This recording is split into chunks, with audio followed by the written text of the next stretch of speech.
ইনস্টাগ্রামে কাশ্মীরি ইয়ারিংগুলো দেখে আমারও বানাইতে মন চাইছে, যেহেতু আমার কাছে ম্যাটেরিয়ালস আছে তাই আমি বানানো শুরু করে দিলাম। আমি এটা নিজের জন্য বানাচ্ছি, তো আমি আমার প্রয়োজন মতো লেন্থের পরিমাণটা নিয়ে নিছি। এখানে আমি লেন্থ নিছি প্রায় হচ্ছে 20 সেন্টিমিটার, আর ছোট ছোট 4টা নিছি, যেটা ছিল যে 11 কর্ডের, মানে আমি গুনে নিছিলাম যে 11টা করে কর্ড ছিল। আর সাথে আমি 3টা নিছি, সেই 3টা হচ্ছে কি 7 সেন্টিমিটার করে ছিল। যার যার প্রয়োজন মতো লেন্থ অনুযায়ী নিলে হয়। আমার এতটুকু প্রয়োজন ছিল তাই আমি এতটুকুই নিই। আর এখানে আমি স্মল সাইজের জাম্পরিংটা নিয়ে নিছি। আর হচ্ছে যে মেন যেটা, সেটা হচ্ছে ঘুংরুটা নেওয়ার পরে আর লাগবে গোল্ডেন কালার জুয়েলারিটা।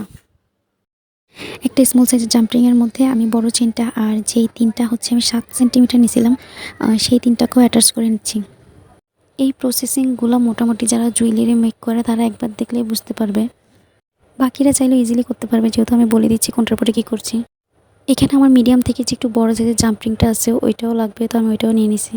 আমি যেই 4টা 11 কর্ডের চেন কেটে নিয়েছিলাম সেগুলো আমি লম্বা চেইনের প্রতি 13 কর্ড পরপর করে একটা করে অ্যাটাচ করছি। অবশ্যই এটা আমি গুনে গুনে করছি, আর এই প্রসেসিংটা আমার কাছে খুব বিরক্তকর লাগছিল। সবগুলো চেন অ্যাটাচ করার পর এটার লুক ছিল এমন। একটা বড় জাম্পরিং নিয়ে সেটার মধ্যে 3টা করে ঘুংরু অ্যাটাচ করে আমি প্রত্যেকটা চেনের লেন্থের মধ্যে এটাকে অ্যাটাচ করব। এখানে আমি আরও 3টা করে ঘুংরু নিয়ে যেই 7 সেন্টিমিটার চেনটা নিয়েছিলাম ওইটার মধ্যে অ্যাটাচ করে নিব।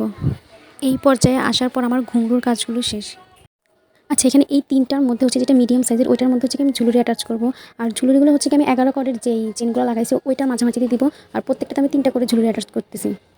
ইয়ারিংয়ের কাজ অলমোস্ট শেষ। আমি এখানে শুধু একটা ইয়ারিং হুক নিয়ে হুকটাকে লাগিয়ে নিব। ইয়ারিং হুকটা যেখানে লাগিয়েছি সেই জায়গাটা আমার বেশি খালি খালি মনে হচ্ছিলো, যার কারণে আমি আরও 3টা ঘুংরু নিয়ে সেখানে লাগিয়ে দিলাম। আর এই টপ ইয়ারিংটা আমি কিছুদিন আগে মেক করছিলাম, মূলত হচ্ছে এই ইয়ারিংটার জন্যই আমি এটা মেক করে রাখছিলাম। আর এই হচ্ছে আমার কাশ্মীরি ইয়ারিংয়ের ফাইনাল লুক। আর এই মডেলটা হচ্ছে আমার ছোটো বোন, যাকে হাত পা ধরে আমার শ্যুটের জন্য রাজি করাইতে হয়েছে। সবাই কমেন্টে জানিয়ে যাবে ইয়ারিংটা কেমন হয়েছে। আর থ্যাংকস ফর ওয়াচিং।